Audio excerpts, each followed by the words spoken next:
Der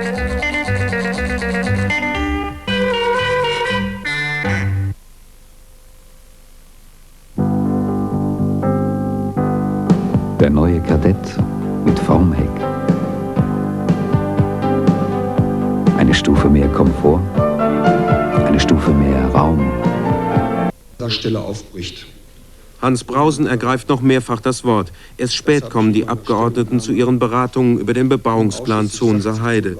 Bei Zuschauern und Politikern bleibt Betroffenheit. Es ist nicht das erste Mal, dass die Ratssitzung so verlaufen ist wie heute. Es ist bedauerlich, dass das vorkommen kann. Auf der anderen Seite muss man aber auch wissen, Demokratie muss sowas ertragen können. Der Mann ist in den Stadtrat gewählt. Er wird bis zum Ende der Legislaturperiode Mitglied dieses Stadtrates sein. Der Rat muss in seiner Verantwortung der anderen Fraktionen dafür sorgen, dass trotzdem die Sacharbeit möglich ist und dass nicht Sacharbeit durch Einzelne verhindert wird. Und ich bin der festen Überzeugung, dafür werden wir gemeinsam sorgen in diesem Stadtrat. Hoffen wir, dass er Recht behält. Es gibt, finde ich, noch viel zu viele Hans Brausens in unserer Republik. In der Hessenliga spielen zurzeit die einst ruhmreichen Offenbacher Kickers ganz oben mit. Wichtiger aber als die Punkt- und Tordifferenz für einen Aufstieg in die zweite Bundesliga ist die Soll-Haben-Differenz bei der Hausbank. Denn mit Schuldenberg kein Aufstieg in die Profiklasse, so die DFB-Statuten. Thomas Bellut versucht eine vorläufige Bilanz zu ziehen. Mit ihrem Schuldenteppich hätten die Offenbacher glatt ihren Stadionrasen abdecken können. Gut 5 Millionen, das ist schon was. Nun hat die Bank für Gemeinwirtschaft offenbar diesen Schuldenteppich weitgehend aufgerollt. Aber wie viel hat die Kickers Hausbank erlassen? Einige Tausend? Einige Millionen?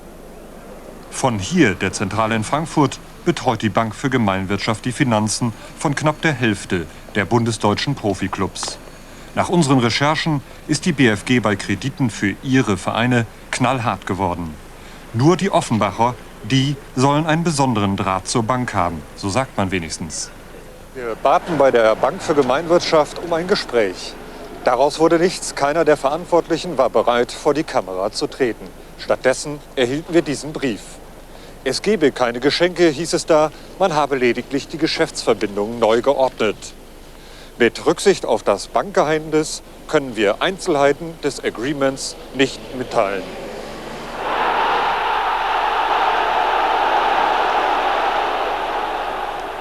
Das ist der Vorstandsvorsitzende der Bank für Gemeinwirtschaft, Thomas Wegscheider. Und derselbe Mann? Hier, in der Stadionloge.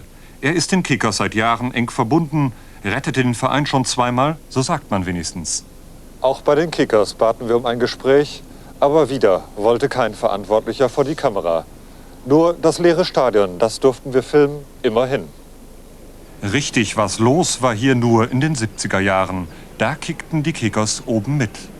Gefährlicher und schneller zunächst die Gäste, wie bei diesem Gewaltschuss des jungen Mittelfeldspielers Blechschmidt, der nur knapp das Tor verfehlte, oder bei der folgenden Energieleistung des Offenbacher Deckungsspielers Theis, der sich gegen 2 Wuppertaler durchsetzen konnte und nur knapp am langen Eck vorbeizielte. Damals kauften sie noch groß ein. 1 Million für den Sturm, eine fürs Mittelfeld und die BFG wohl immer am Ball. Nach dem Abstieg blieben die Zuschauer aus und die Schulden da.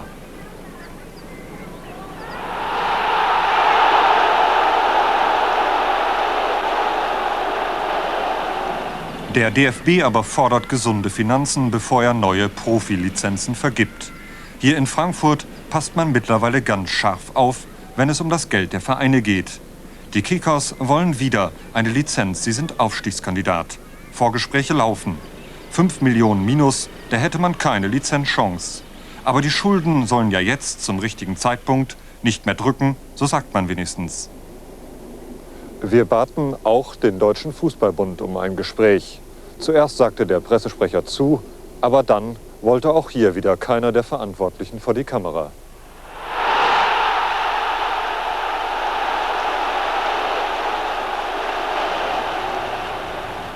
Wenn der Schuldenberg zum schmächtigen Schuldenhügel geworden sein sollte, wenn die Kickers dann wirklich eine Lizenz bekommen, dann können sie sich hier bedanken. Die Bank für Gemeinwirtschaft und Thomas Wegscheider an der Spitze hätten wenigstens den Kickers eine neue Heimat verschafft.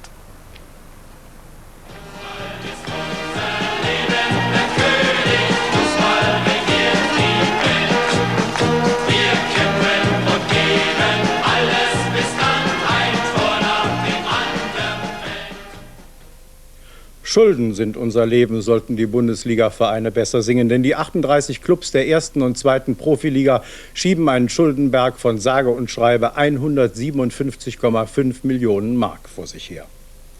Nochmal Müll. Aus dem Süden der Republik sind ebenfalls Abfallprobleme zu vermelden. Im Münchner Norden sind die Deponien zwar nicht vergiftet, aber dafür die politische Atmosphäre zwischen Stadt und den angrenzenden Gemeinden. Zu viel Müll, zu wenig Verbrennungs- und Deponierungskapazitäten und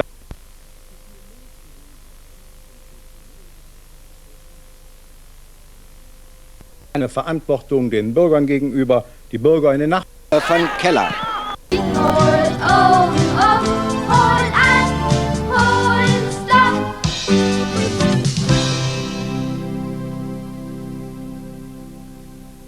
Bedeutung Lyon als Verkehrszentrum hat. Schon bei den alten Römern war ja Lyon ein wichtiger Knotenpunkt. Und wer von Ihnen, liebe Zuschauer, einmal mit dem Zug oder mit dem Auto... Heute das Leben. Erst auf Druck der UNO hat die linke Militärregierung die Sklaverei offiziell abgeschafft. Im Präsidentendekret vom 9. November 1981 heißt es, Artikel 1. Auf dem gesamten Staatsgebiet der Islamischen Republik Mauretanien ist die Sklaverei in all ihren Formen abgeschafft. So erschreckend es für mitteleuropäische Verhältnisse sein mag, dass ein Land erst im letzten Viertel des 20. Jahrhunderts die Sklaverei abschafft, so zweifelhaft ist es auch, von einer Verordnung zu glauben, sie würde jahrhundertealte Abhängigkeitsformen beseitigen. Wir fragten uns deshalb, gibt es sie noch, die Sklaverei? Und wenn ja, wie ist eine Gesellschaft beschaffen, in der sie heute noch existiert?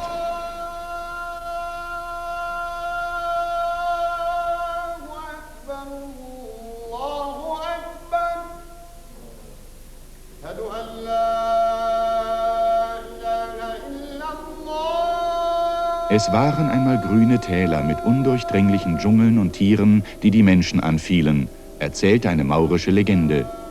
Eines Tages beteten sie zu Allah, er möge sie von dieser Geißel befreien. Allah erhörte sie, schickte die sengende Sonne und hielt den Regen zurück. Seitdem vertrocknet das Land und die Sahara wird unendlich wie das Meer.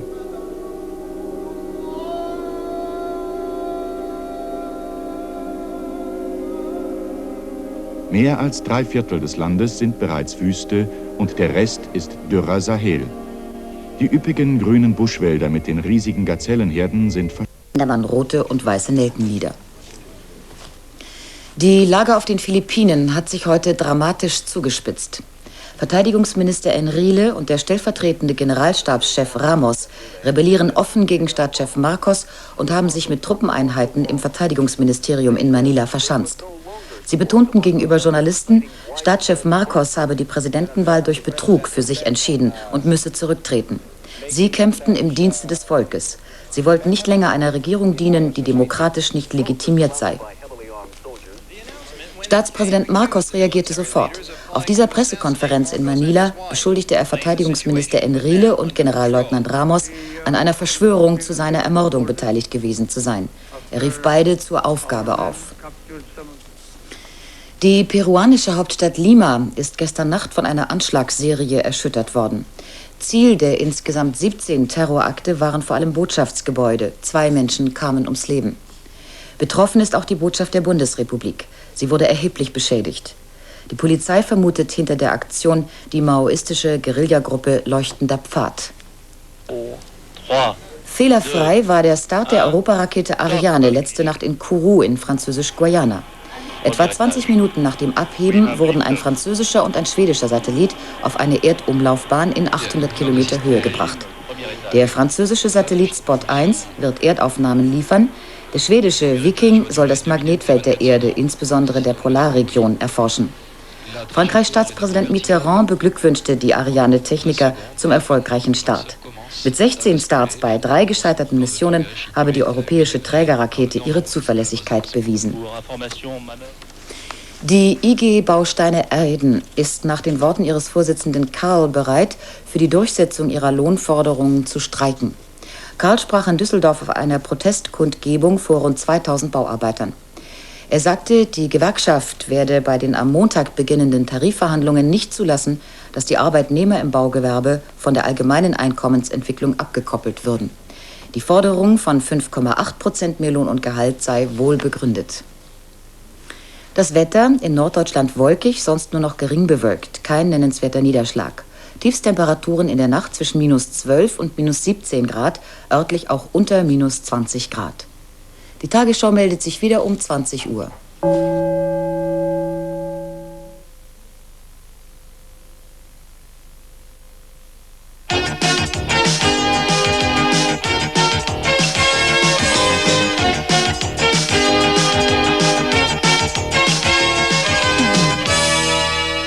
Wenn es uns gelingt, die Jahrestonnen, die verbrannt werden müssen, auf unter 600.000 zu drücken, dann bleibt ein drittes Müllverbrennungswerk für immer für überflüssig.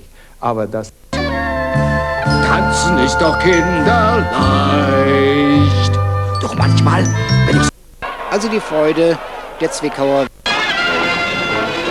Zur Kalesche!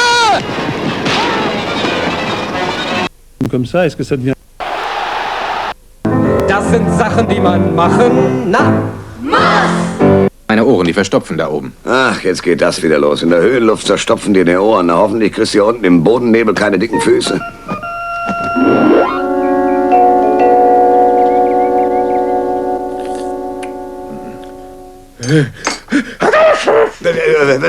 Wer ist da? Entschuldige, Oskar, ich musste nur niesen. Schlaf wieder ein, schlaf doch. Ja, vergiss aber nicht, mich um 5 zu wecken. Es ist schon 5 durch. Ist wahr? Und wie spät ist es denn?